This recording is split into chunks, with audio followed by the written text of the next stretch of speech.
Today, we are going to talk about deontological ethics. Deontological ethics is one of the main three ethical theories in normative ethics. The two other theories are teleological ethics and virtue ethics. Before we proceed, perhaps it is better that we briefly describe what normative ethics, teleological ethics, and virtue ethics mean, so we can understand what makes deontological ethics a unique ethical theory. When we say an ethical theory is normative, it is a theory that suggests a set of norms or moral rules that will tell us what we should and should not do, or the ways of life we should pursue, and by which we can justify our judgment whether a particular action is good, bad, right, wrong, permissible, or impermissible, virtuous or not. That's exactly what normative means. It pertains to rules of action or action guiding rules. In other words, any ethical theory that is normative is prescriptive. Teleological ethics, virtue ethics, and deontological ethics are all types of normative ethics. Teleological ethics, also known as consequentialist ethics, claims that our moral obligation is determined by the consequences of our actions. What matters to this view is that the rightness or wrongness of our actions is solely judged as to whether our actions lead to good or bad outcome. Here, it is the goal of our action that is morally important and not how we achieve it. In other words, the end is what justifies the means. Virtue ethics, on the other hand, argues for a character-based account of morality. For virtue ethics, the object of moral evaluation is not the person's actions, but his or her character. That is, whether a person's character is virtuous or not. In a sense, an action is bad because the person doing the action has a bad character. He is a bad person. While an action is good because the person doing it has a good or virtuous character. He is a good person. Now, this leads us to the other major ethical theory, which is the topic of our discussion, and that is deontological ethics. Deontological ethics is the view that considers an action as morally right or morally wrong, not from the consequences of the action, nor from the character of the person, but solely from the performance of one's duty for the sake of duty, which is the only motive of one's action. Deontological ethics is neither a consequentialist nor a character-based ethics. According to deontological ethics, the end never justifies the means. In themselves, actions are right or wrong regardless of their outcome. Our duty is to do the right actions no matter what.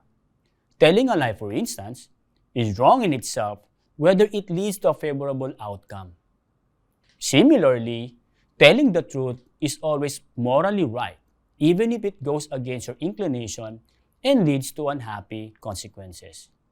Hence, our duty is to always tell the truth and not to tell lies. In deontological ethics, what is important for a moral action to be right or wrong is the assessment of the motive, intention, and the action itself, whether they follow rules or perform certain obligations. The Ten Commandments and basic human rights are some of the versions of deontological ethics. The most influential version of deontological ethics is one by Immanuel Kant. Consider what Kant says. Nothing can possibly be conceived in the world or even out of it, which can be called good without qualification except the good will. Intelligence, wit, judgment, and the other talents of the mind, however they may be named, or courage, resolution, perseverance, as qualities of temperament, as undoubtedly good and desirable in many respects.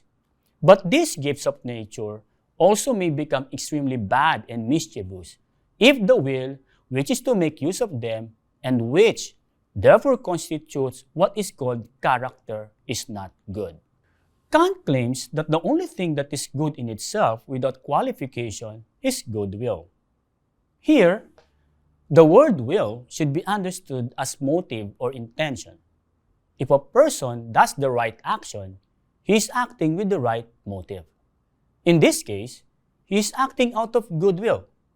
So, what is goodwill? Kant says goodwill is a moral action done with the right motive.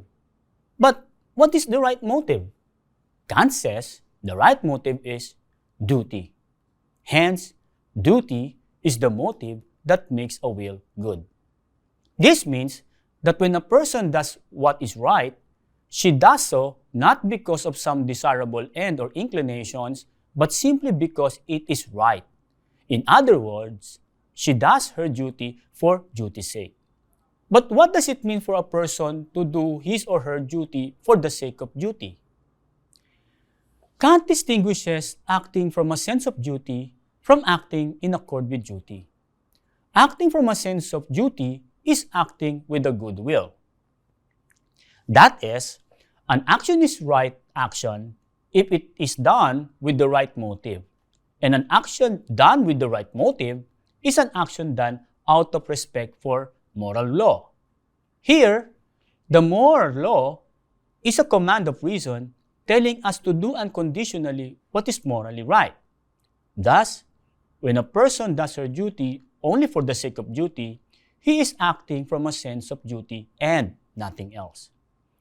For an action to have moral worth according to Kant, one must perform the action only for the sake of duty, regardless of whether one desires to do it or not, or whether or not it is for her benefit.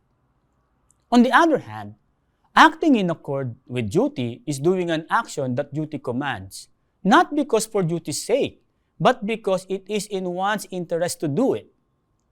One is inclined to do it because it benefits her. To illustrate the difference between acting from duty and acting in accord with duty, Kant gives some examples. One example would be a shopkeeper with a customer who is naive and can easily be fooled. The shopkeeper is honest with the customer because being honest will give him and his business a good reputation. In this case, the shopkeeper acts in accordance with duty and not from a sense of duty. That is, he ought to be honest in his business if he wants to have a good business. By contrast, the shopkeeper is acting from a sense of duty if his motive for being honest is simply for the sake of being honest, regardless of whether it is good or bad for his business. Another example is a philanthropist who, out of empathy, helps the poor but finds inner satisfaction. Again, this is a case of acting in accord with duty. By contrast, a philanthropist who suffers from misfortune in life is acting from a sense of duty when he continuously helps the poor even though he has no more desire to do it. This leads us to the question, how do we know if an act is an act from a sense of duty and not from inclination or any desired consequences? Kant says, if the act is from the command of reason, a rational command that obliges us to do morally right actions without any conditions or regard for desired consequences. This command of reason is what Kant calls categorical imperative, since a command is an imperative. Categorical imperative is contrasted with hypothetical imperative. A hypothetical imperative is a command that, out of inclination, we do certain actions to achieve a desired end. Kant says, any action based on this command has no moral worth. Only actions done according to categorical imperative have moral worth. For Kant, morality is a system of categorical imperatives, which are applicable to all rational beings without any exemptions. The maxim, or moral principle, with which a person intends to act can be adopted by all rational agents without contradiction. Otherwise, the action is morally wrong. Kant calls this the principle of universal law, as the first formulation of the categorical imperative. The principle is stated as, act only on the maxim whereby you can at the same time will that it should become a universal law. To show how this principle works, we have to use the universalizability test on any maxim to show whether the maxim is consistent or contradictory according to Kant. For instance, suppose your maxim is making a promise but never intending to keep it. Kant says, if we apply the universalizability test such that everybody follows the same maxim, the result is that nobody will ever believe anymore in anything promised. Because if everyone makes false promises, it is like saying you are making a promise, but you are not making a promise. The maxim is self-contradictory. Thus, making a false promise is morally wrong. For an act to be morally right, it must be shown not to be self-contradictory through the universalizability test. Another example is stealing. Using the universalizability test, the universal law would be, it is all right for everybody to steal from anybody. If this is the case, then people will no longer trust other people. There will be chaos, and the institution of trust shall be undermined. Stealing from your neighbor would be very hard since people will now protect their own property. This shows that, similar to making false promises, stealing is self-contradictory, not because of the consequences it leads to, but because the very intent of the action cancels and destroys itself when it is made into a universal rule. This is the reason why stealing cannot be morally right. For Kant, for an act to be morally right, its intent must be in harmony with itself and must pass the test of universalizability and self-consistency. What needs to be emphasized here is that reason is at the heart of Kant's idea of morality, and the categorical imperative is the only standard of morality. The second formulation of the categorical imperative is the principle of end in itself, stated as, so act as to treat humanity, whether in your own person or in that of any other, in every case as an end and never as merely a means. This principle is telling us never to treat others as mere objects or things, or only as instruments for some end. People must be treated differently, for people are moral beings. They are endowed with reason. They are rational beings. They have the capacity to make moral decisions. They have a sense of self-worth. They have a sense of dignity, and therefore, they deserve respect as autonomous beings. No maxim will justify any act that uses people as tools for others, even if the goal is for the greater good.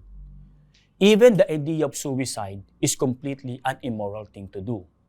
Taking your own life is treating yourself as mere means for some end. For Kant, this act cannot coexist with the idea of humanity as an end in itself. For Kant, the end never justifies the means. Suicide is morally wrong. The principle of kingdom of end is the last formulation of the categorical imperative, which is stated as, so act as if you were always, through your maxims, a law-making member of the kingdom of ends. By kingdom of ends, Kant means a community where all members are themselves lawmakers of moral laws. As rational beings, they have a huge amount of respect for each other. They all share duties and moral maxims. They enjoy an inherent autonomy by which every moral rule is chosen freely through reason. Each can create a universal law without any reliance on external authority. Kant's kingdom of ends is Kant's ideal society. I hope you've learned something valuable today. Thank you and have a good day.